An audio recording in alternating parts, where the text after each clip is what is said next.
Hi all, my name is Mark, and today we're taking a look at the Carl Zeiss Jena Flektogon 35mm f2.8, or more affectionately known as the FLEK, one of the first lens designs that allowed for greater than 60-degree field of view on SLR camera system. Now the Carl Zeiss Jena Flektogon 35mm lens has quite a long history. Originally produced in 1950, the lens has had a continued production run right up until the fall of the Berlin Wall in 1990. Now over that time, it did come in 4 distinct variants. And the one I have here is the third variant, or the Zebra, because of its distinctive zebra stripes that seem to pay homage to version 1, which was silver, and version 2, which was black. Now the Zebra was produced between 1965 and 1975 and uses a retrofocal 6-element in 5-group optical design, 6 aperture blades, and an aperture range between f2.8 and f22. It's also lightweight, coming in at 250 grams, has a front filter thread of 0.49 millimeters, and a simply outstanding close focus distance of 18 centimeters, which was a massive upgrade from the first 2 versions, which have a close focus of 36 centimeters. A 270-degree focus throw is something you'll have to deal with, but that leaves lots of room to nail your focus between the 18 centimeters and infinity.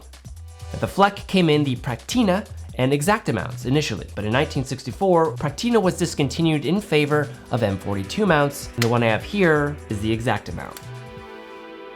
Now one thing I should note quickly is the Exacta version of this lens has this little aperture lock on it.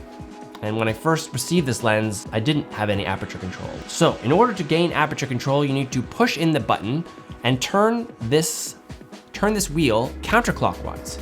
It's tricky because of how small it is, but use those little teeth and your nails and just dig in there and turn. And you'll get aperture control. Now this lens does have quite a long history, and you know what that means. The East German Carl Zeiss Jena Flektogon optical design share the glory along with the French ingénieux of being the first to simultaneously create a wide-angle lens for the 24x36 format on 35mm SLR cameras. Now at the time, the development of wide-angle lenses on symmetrical designs was very challenging, especially for SLR systems, because they needed a much larger flange focal distance, which is the distance between the lens mounting flange and the film plane. Now both Carl Zeiss Jena and ingénieux remedied this problem with the use of a retrofocus lens. Now ingénieux called this design retrofocus to indicate that the focus was shifted backwards. East German Carl Zeiss Jena called theirs Flektogon, which translates to curved angle, and accurately describes what wide-angle lenses do with light. West German Zeiss Oberkochen used the same lens design and dubbed theirs Distagon, which is derived from the word distance. Now the Soviet Mir 1B 37mm f2.8 also uses the Flektogon optical design and was produced legally under license from Carl Zeiss Jena. Funny enough, Mir is the only lens maker to be honest about the actual focal length of this lens, which is in fact 37mm and not 35mm. That's right, so the Flektogon 35mm is actually a 37mm? Okay, so not only were the Soviets not the copiers people like to paint them out to be, in this case, they're not telling you something you're not getting.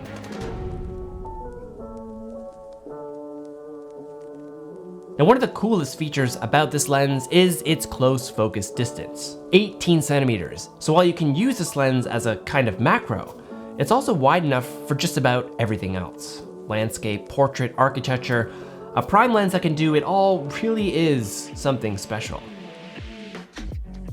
Now shooting this lens on a digital sensor definitely gives you that film-esque kind of vibe. It is a sharp lens, particularly at the center, and renders minimal distortion. The vignetting is present at the corners at wider apertures, but gets minimized as you stop down.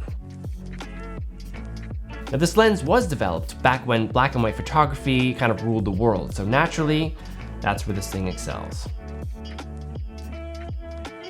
The lens doesn't have great natural contrast, and while this really works well with black and white photography, it's not so great with color, depending on the lighting conditions.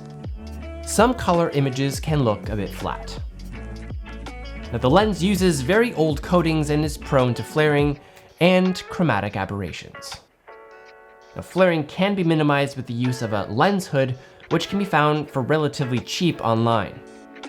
Now, chromatic aberrations can also be minimized in post-production or by limiting shooting in high contrast conditions, wide open at f2.8. Now, outside the typical lens testing parameters, the experience of using this lens is something else. It's light and small for a 35mm lens, and the fact that you can shoot between 18 centimeters and infinity make it incredibly versatile on these photo walks when you want to pretend you are minimalist and only carry a single lens. It's just fun, and in the right hands has the potential for some great shots. It's also fairly inexpensive, depending on what version you get.